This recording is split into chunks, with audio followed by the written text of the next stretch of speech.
Sa video natin ngayon, we'll be discussing the introduction to differential equations.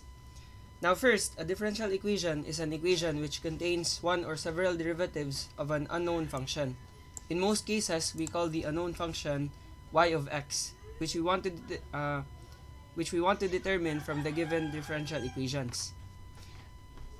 Now we have here 10 examples, and then meron din tayong table for the dependent variable, independent variable, the type of differential equation, the order, saka yung degree and linearity.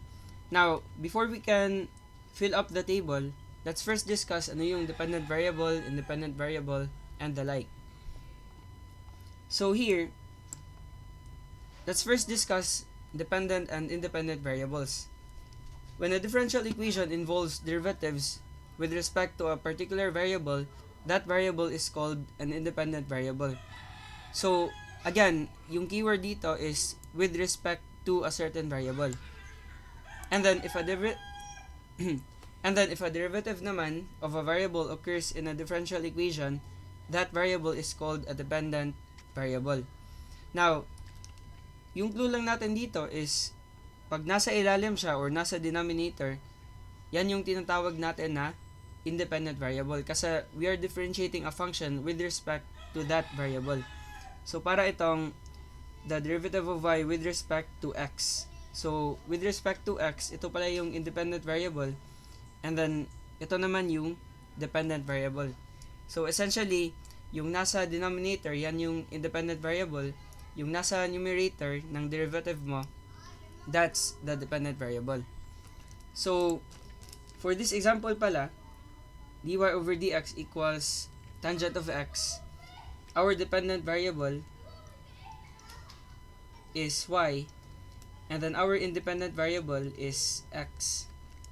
So, ganito lang kadali. Now, next, we have this example, cos x dx plus sin y dy equals 0. Now, if you have an equation like this, it may go two ways. Kasi copy ko lang to. Diba, we can divide this whole expression by dx. Yan. Now, pag i-divide ko yan siya by dx, then I have cos x, kasi magka-cancel yan, and then plus sin y dy over dx equals 0. Ayan. Now, by the way, hindi yan kasali. Yan, 0 kasi yung term na yan. Magka-cancel lang din. So, cos x plus sin y dy dx. Yan. Now, yung nasa ilalim is x, and then nasa top is y. So, independent variable natin is still x, and then our dependent variable is y naman. But, pwede ko rin yan siyang i-divide by divide ko lahat ng sides. Eto, magka-cancel lang yung 0 divided by something. So, let's say, i-divide ko siya by dy. Yan. So, mangyayari is we have cos x tas dx over dy, then plus sin y equal to 0. Now, since yung nasa denominator is already dy, therefore our independent variable is now y. And then our dependent variable naman is x.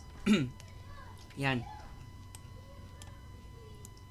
So, ito lang yung considerations natin sa type of variable. Next, we have the type of differential equation. We have ordinary saka partial.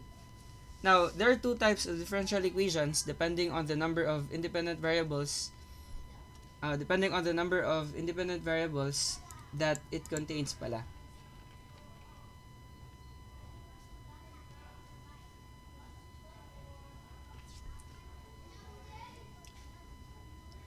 So a differential equation whose unknown function depends on one independent variable only, ito yung keyword one independent variable, it is called ordinary. Now, a differential equation whose unknown function depends on two or more independent variables. It may be 2, 3, or and so on. So yan, magiging uh, partial na siya. Partial differential equation. Or it may also be a partial differential equation pag meron siyang partial derivative na sign. Or yung ganito. So here we have 3 examples. We have this, parang d squared y over dx squared, para lang yung y prime prime. Ayan. And then yung y prime naman, that's just the same with dy over dx. Ayan. So, in this example, we only have one independent variable. Our independent variable is only x. So, therefore, this is ordinary pala. Yan. Now, how about the second one? The second one contains the partial derivative sign. Ito. So, this is partial. Lagyan natin ng p. Now, how about the last example? Although wala siyang partial derivative na sign, dalawa kasi yung independent variables. We have an independent variable x and an independent variable y. So, therefore, it falls on this category. Ito, depends on 2 or more independent variables. Therefore, this is partial pala. Yan. Now, sa order naman tayo. The order of a differential equation takes the order of the highest ordered derivative appearing in the equation. Now, again we are not checking the exponents dito. We are checking the order of the highest ordered derivative. Now, sa first example natin, we have d squared y over dx squared plus 4y prime minus 6y plus 2 equals 0. Now, again, this corresponds to, diba, y prime prime. Ito naman, y prime. Now, the order of the highest order derivative is ito. Diba ito, 2. Ito naman, 1. So, the highest order pala dito is 2. Kasi y prime prime. Or, ito na lang, just check this numerical value. Yan, d squared y over dx squared. Now, pag d cubed y over dx cubed, that corresponds to y prime prime prime. So, magiging 3 na yung order mo. So, I have another example for that. Dito, we have 2y prime prime prime. Therefore, yan yung highest degree kasi ito y prime lang, ito y prime prime. Ito naman, hindi yan kasali kasi hindi naman yan derivative. So, ito pala, this is 3.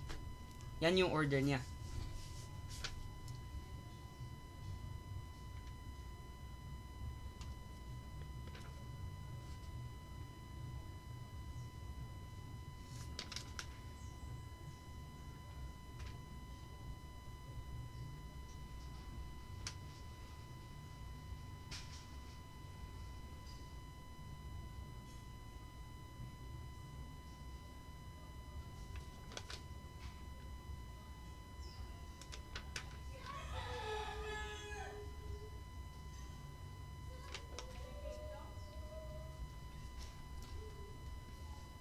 Yan. And then, dito naman tayo sa degree. The degree of a differential equation is the degree to which the highest order derivative is raised after the equation has been cleared of fractional exponents. So, ito yung pinaka-keyword talaga. We have to first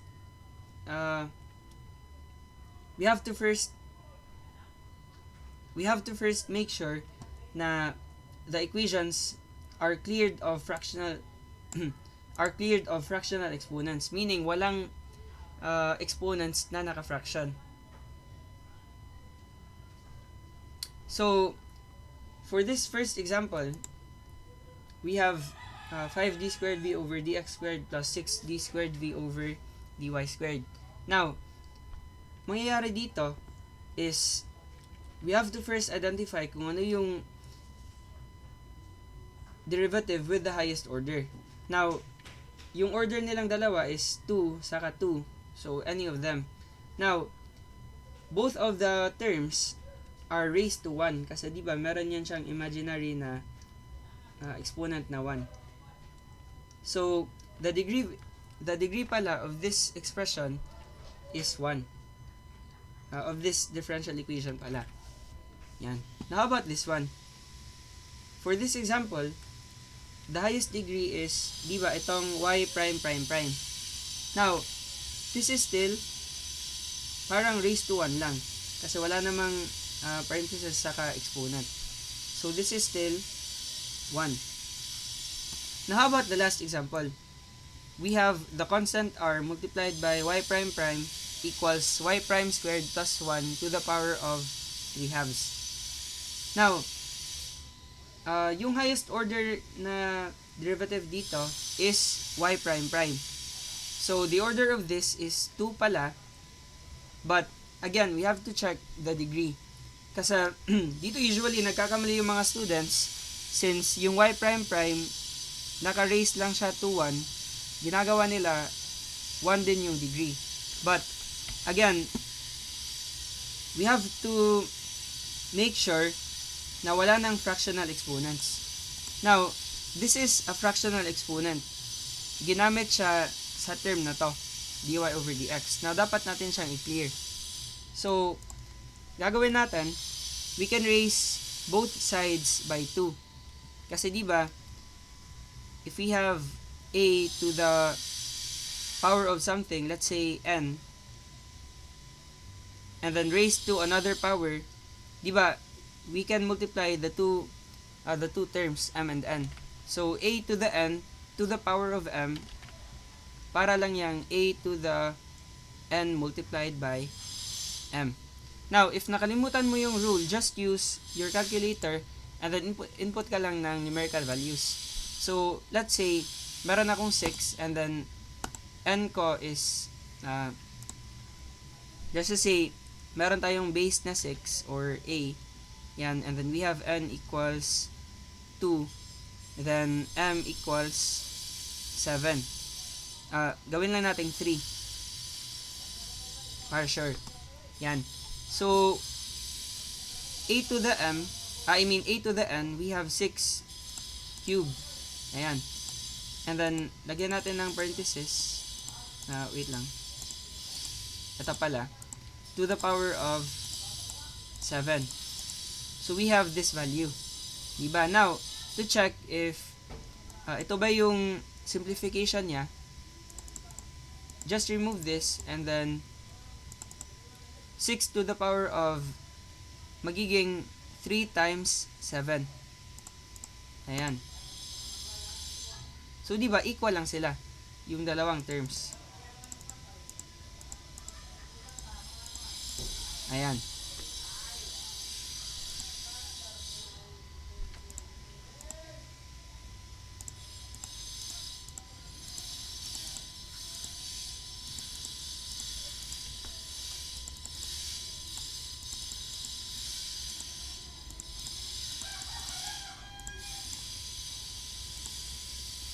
Yan. So, dito pala, since ito yung denominator, we want to cancel that. So, para ma-cancel siya, we have to raise both sides by 2.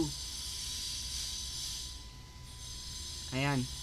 So, therefore, we have ito, magiging y prime prime squared na yan. Then, parang merong r squared dyan.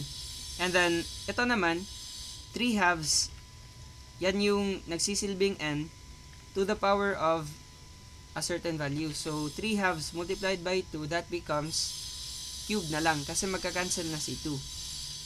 Ayan. So, this therefore becomes y prime squared plus 1 cube. Yan.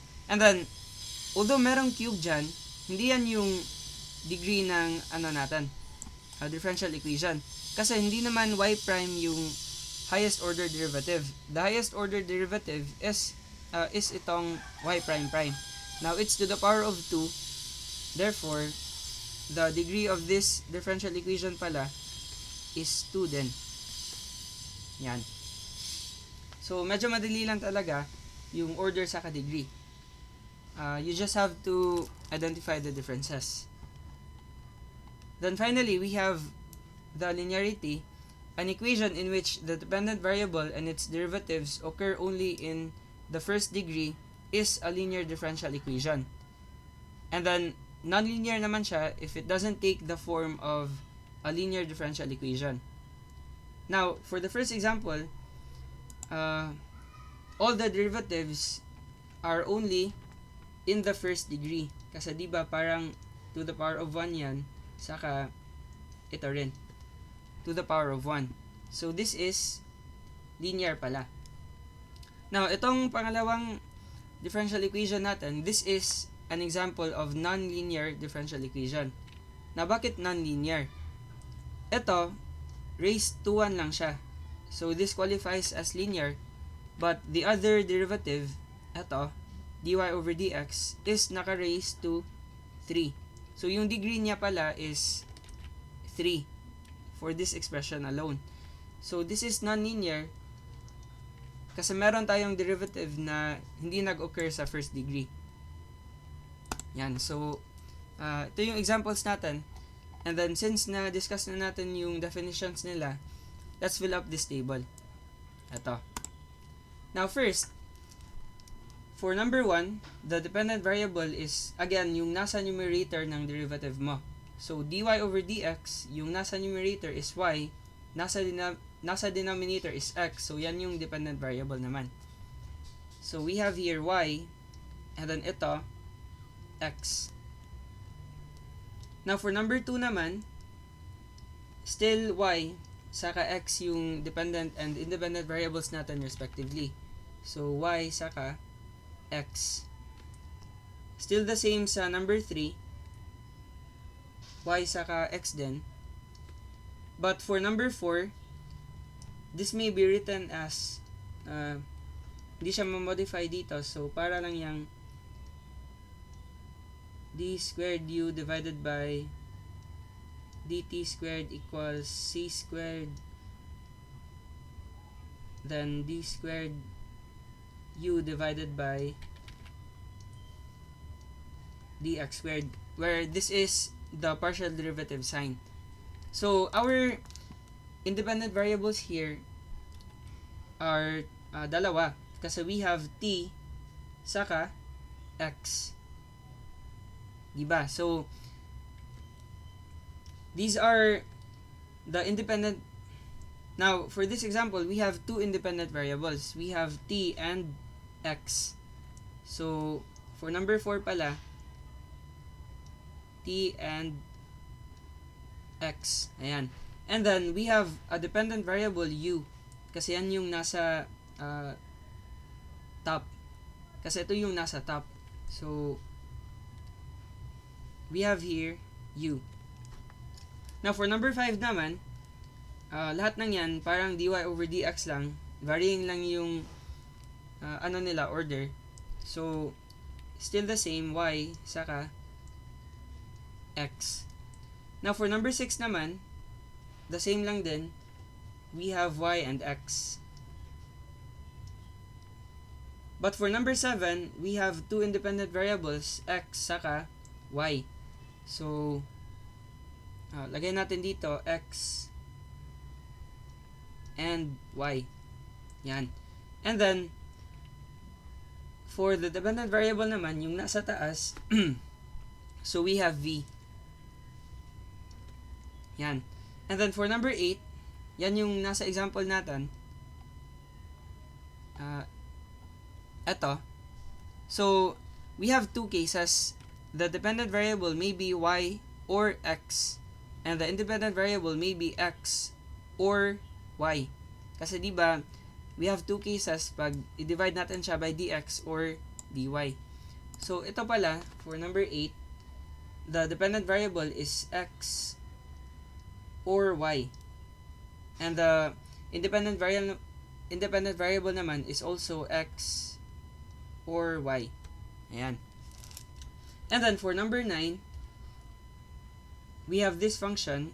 So, this is parang y prime prime, diba? So, our independent variable is yung nasa ilalim, so x. And the dependent variable natin is y, yung nasa taas. And then still the same.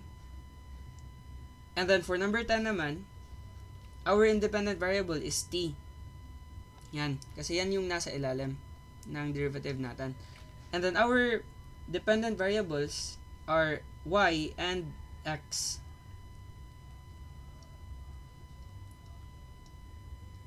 Ayan. Now, moving on to the type of differential equation, diba, we have two. It may be ordinary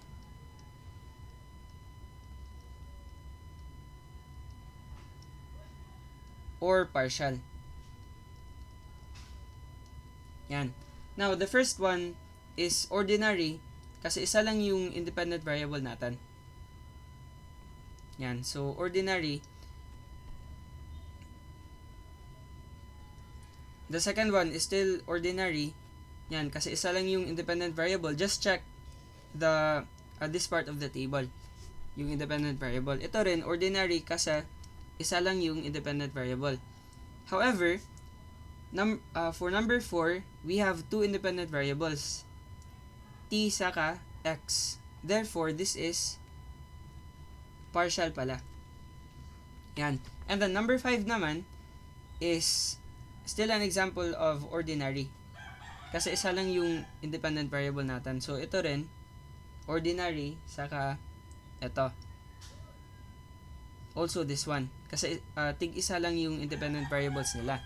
Now, it will become partial kapag and yung wording mo. Kasi pag and, then dalawa yung independent variables. Therefore, this is partial pala. But ito, x or y, or kasi yung wording, it may have two cases, but for each case, isa lang yung independent variable. Therefore, this is still ordinary. Yung example number 8 natin. Ito. Now, for the order naman, again, we have to check the highest ordered derivative. For number 1, it's just 1 kasi dy over dx, 1 lang yung order niya. So, this is first order. And then, ito naman, merong y prime, meron ding d squared y over dx squared. So, ito yung highest order derivative. Therefore, second order pala yan. And then, for number 3 naman, meron tayong y prime prime prime. So, this is, ito yung highest kasi ito y prime prime, ito y prime lang. So, this is to the third degree. And then, for number 4 naman, second degree yung dalawa. So, obvious siya. Yan, second. Then, ito naman, y prime, merong y prime. So, y prime yung highest. Therefore, this is to the first degree. Ayan. And then, ito namang number 6. Again, nasa example natin yan.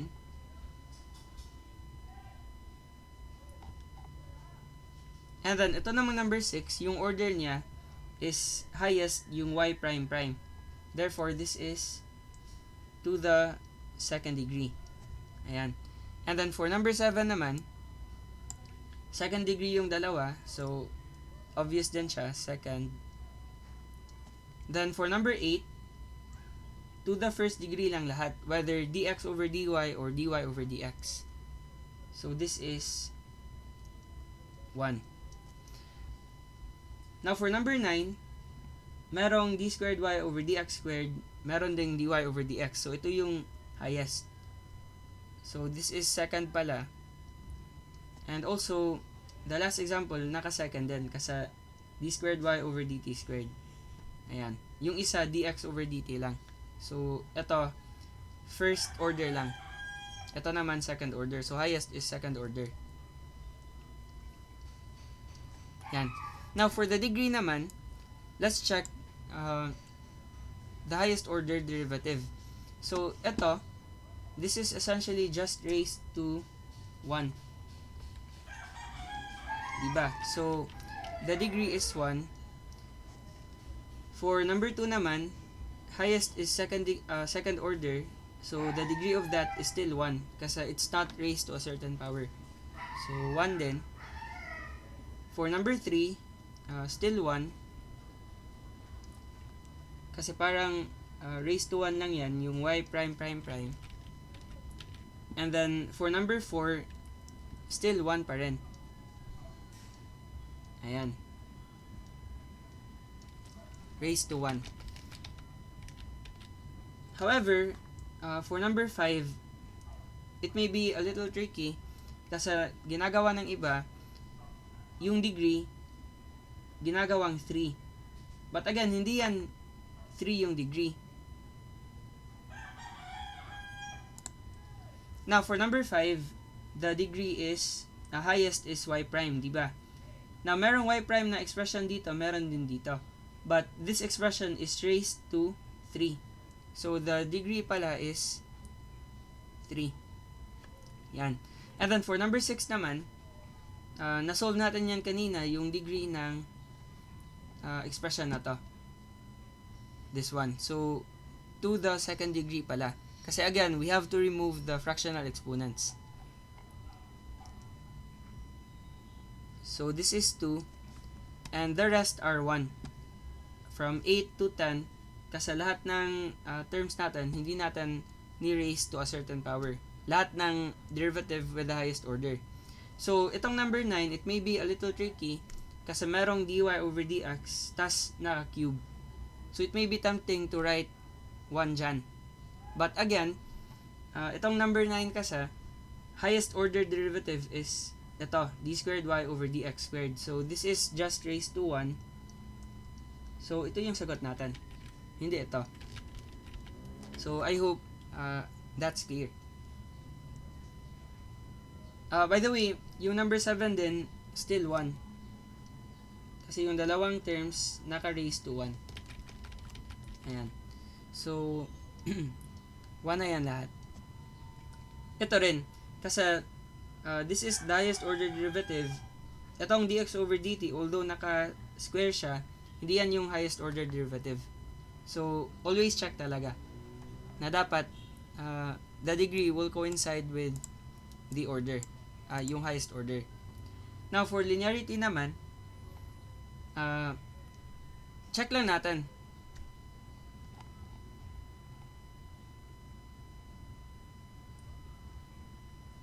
Kung ano yung merong dependent variables, kung ano yung merong derivatives not occurring in the first degree.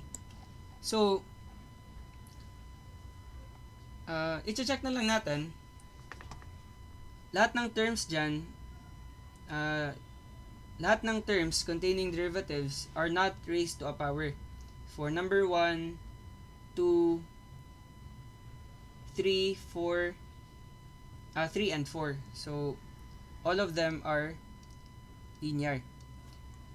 But what about number 5? For number 5, itong y prime naka-raise to 3. Therefore, this is non-linear. Kasi pag merong kahit isa lang sa derivatives mo na raised to a certain degree, or simply merong value yung degree, automatic non-linear na siya. Now, itong number 6, this is also non-linear.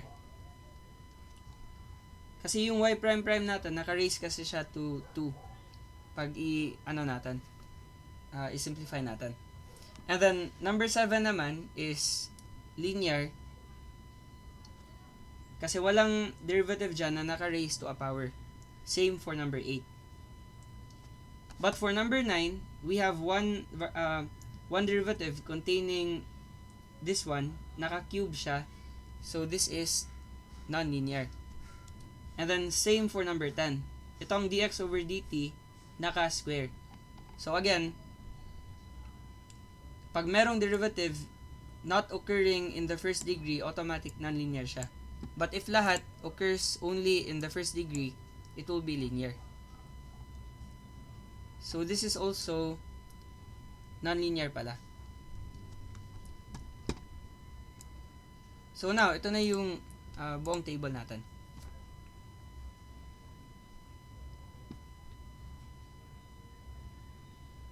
So, I hope nakatulong sa inyo. Salamat sa pagkikinig.